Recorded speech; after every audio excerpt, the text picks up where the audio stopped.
Since the beginning, humans have been making, suffering, and representing war. And with us, these activities have changed and evolved.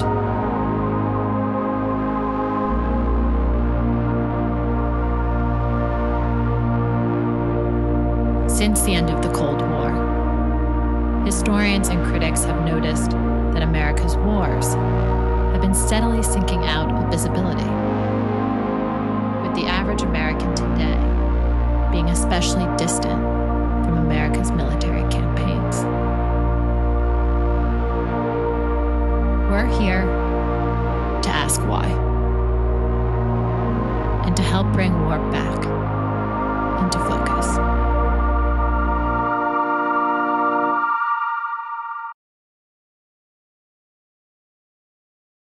And I learn best from talking with people, from having conversations, from being face to face.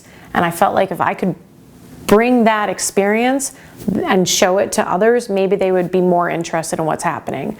Because we had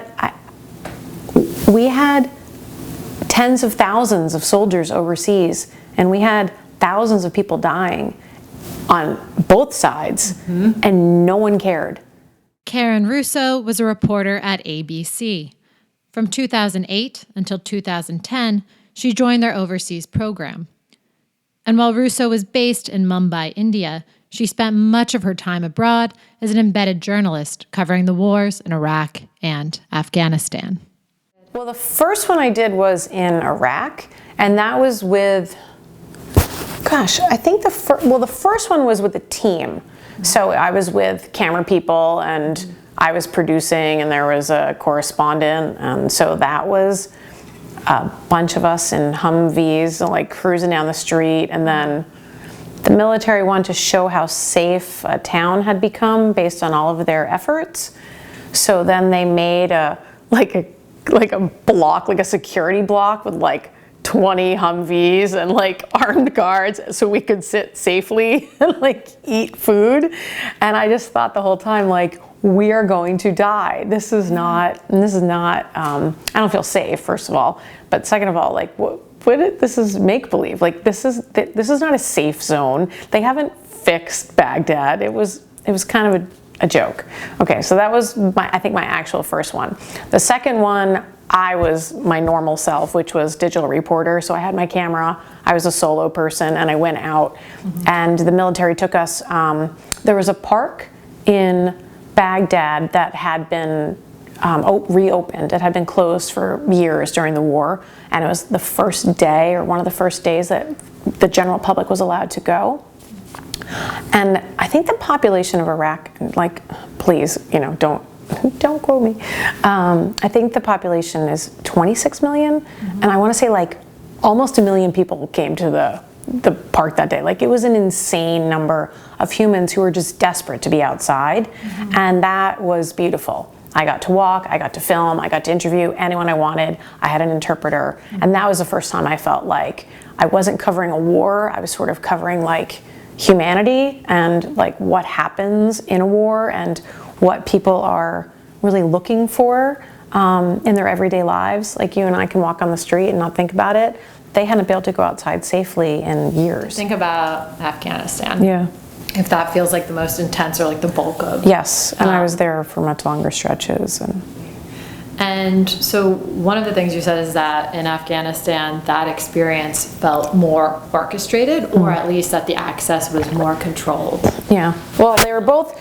I felt like the military was controlling, they controlled so much of your access. You had to be embedded with a specific unit. Yeah. I couldn't just show up in Afghanistan and say, hey, I've decided I'm going to go to this state.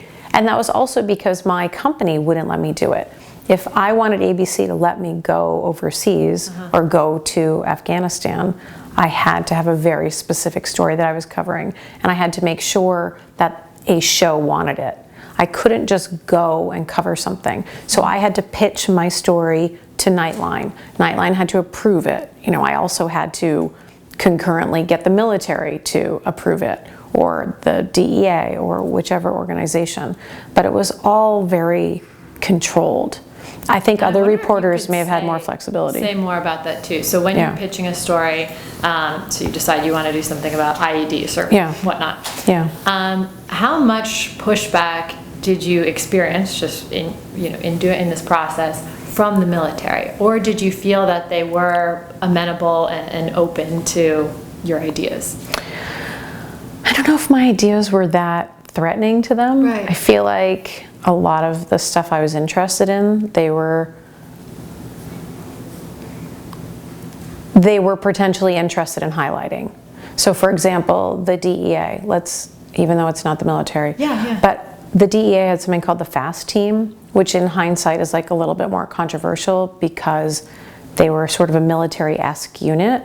But I think the DEA really wanted to highlight their work in Afghanistan. They had these teams. They were small. It was like 9-man team, but they were like busting drug dealers and potentially stopping money that was going from like poppy growing to fund the war. So the DEA wanted to say like, hey, look at our contribution. Like, we're doing all this great stuff. Let's get you in with this team. That's a great idea. So they were receptive to it.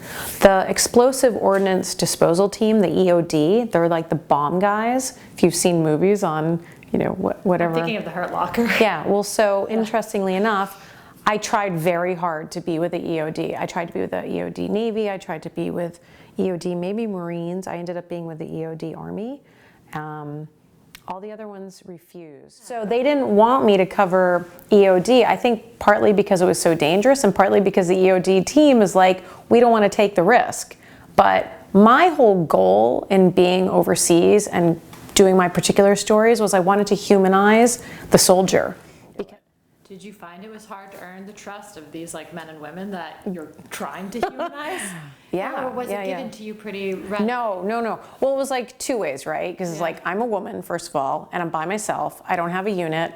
No one knows me. I'm not famous, right? Like, it's not like, who's the most famous journalist that they want to come in? I don't know. Yeah. It was not me. They were like, who's gonna do the story? Like, we know you're filming it, but who's really doing it?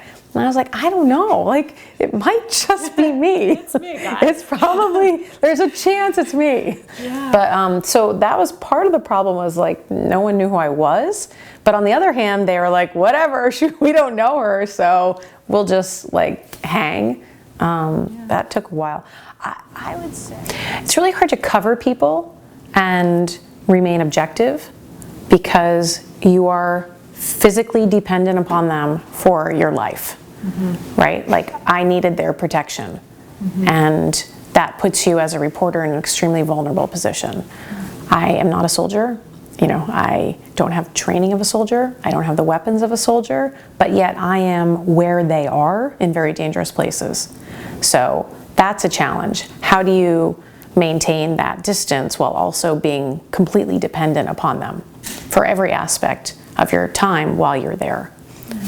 In 2009, yes, you were one of the only, I think the only American reporter in the biggest firefight that year in Afghanistan. So with U.S. soldiers and... Well, that was Cop Keating and Outpost Fritchie, and that's where 8 American soldiers were killed. That was the largest number of American soldiers killed in the war in one battle up to that point. And you were there? I was with the medevac team, right? And I was actually in Bagram at the time, and which is pretty far from where the battle was happening.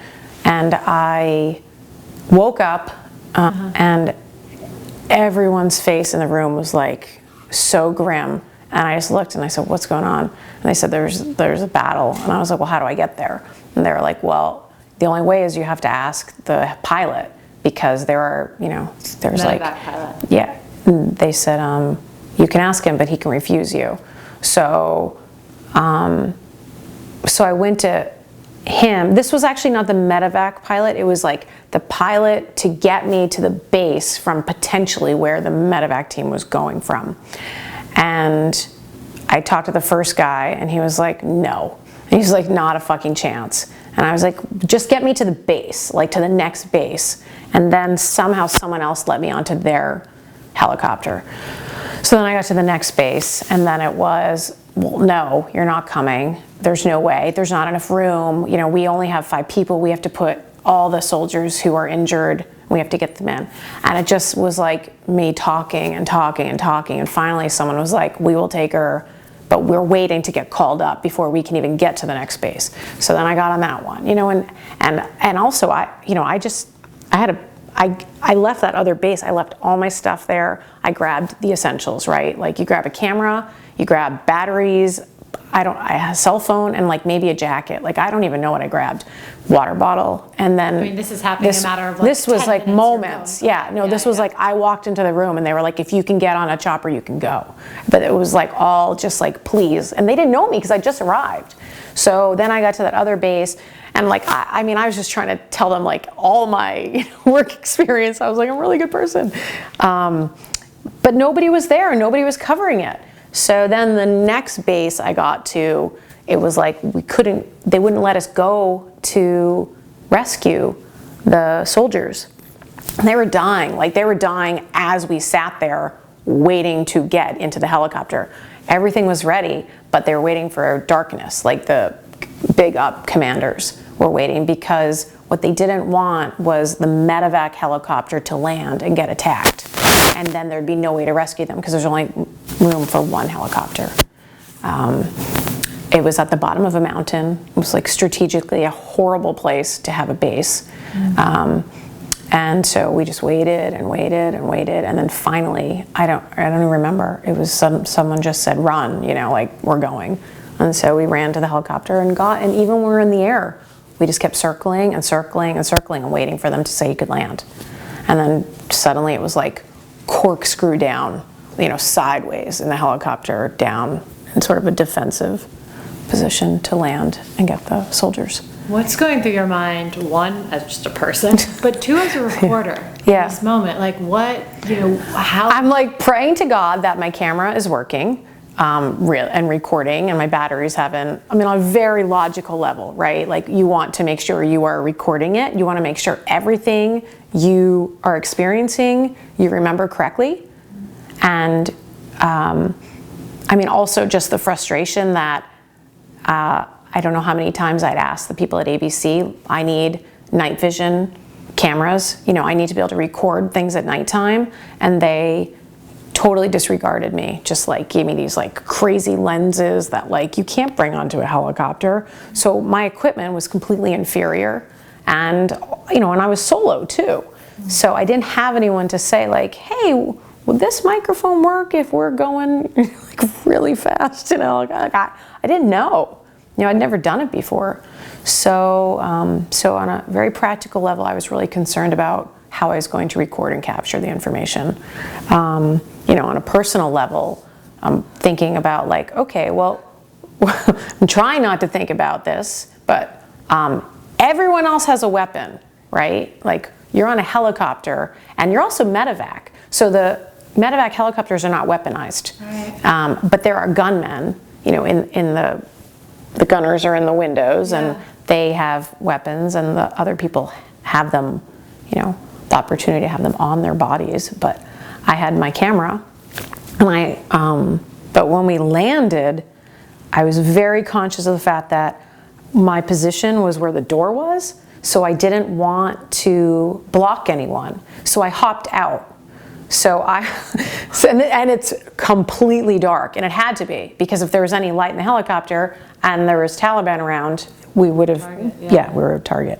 So, so I hopped out, and I don't know how many minutes it was, but I remember I felt something, and I looked, and there was the slightest bit of movement, you know, and a tiny bit of light in the dark. They had like glow sticks or something. And they got in, you know, they're putting the soldiers into the helicopter, and it occurred to me like, well, wait, they closed the door. Like, how am I getting in? How am I getting back on the ride? So I dove in a window, and I just like I don't know what I sat on. I think I sat on like medical gauze or something. Like I didn't have a seat anymore. Like I had nothing. Yeah. So I was just trying to film, and the only way I could film was because the flight doc, the doctor was using a pen light in his mouth to perform surgery on the soldier, and so I was filming based off of his light, which is a tiny amount of light, but. Anyhow, yeah, so what was I thinking? Just to get it all, and then you're like, what I'll do with this, we'll see. Yeah, we'll see. And then we landed, and it was extremely quick. Like, you know, people waiting to receive them, to bring them into the medical unit on the nearest base that we'd left.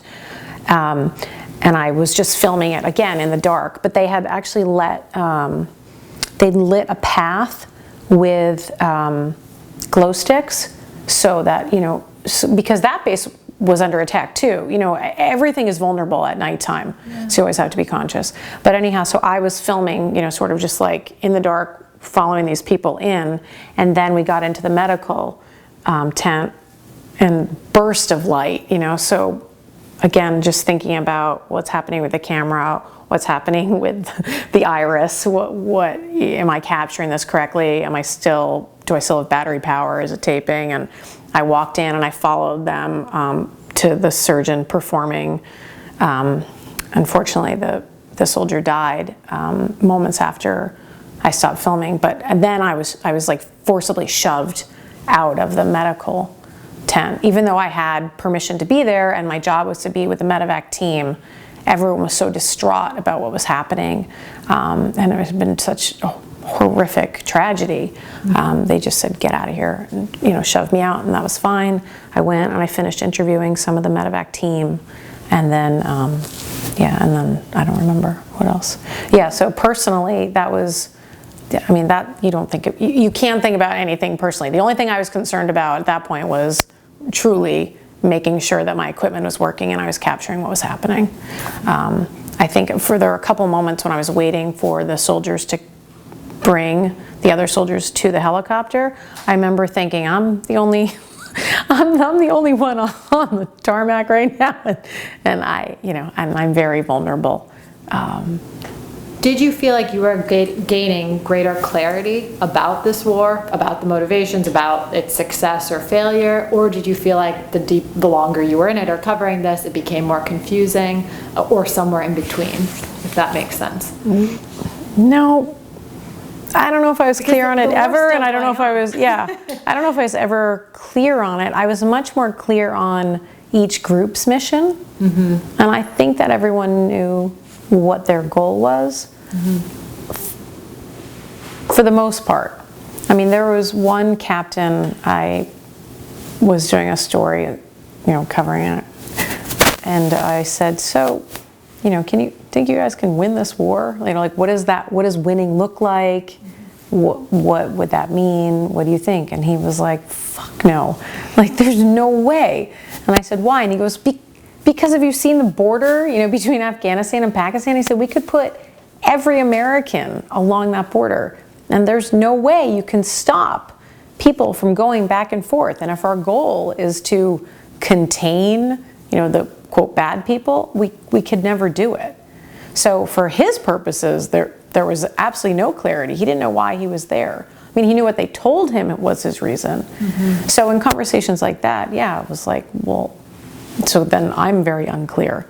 But in my life, like, stunningly beautiful. I hope that there's peace in Afghanistan, because their tourism department would be like really good. Yeah. There's something there. No, for real. Yeah. I wish everyone could see it. It's spectacular. Could you see that being, I mean, because a lot of what you saw then, it's embedded in seeing combat. Yeah. And you could still see. Oh my God, yeah. Yeah, in fact, one time I was sitting there, there was like this like lovely river near I was on the base, and there's this like lovely little river, and like on the other side of the river there was fields, like cornfields or whatever it was. It looked like cornfields, other vegetables and such. And the soldier came out and he's like, what's up? You know, and I was like, isn't this so pretty? I was like, that is so beautiful. He's like, yeah, that's where they attacked us from, those fields, like last week. Like, we were all running for cover. I was like, well, I'm like, those fields are really pretty.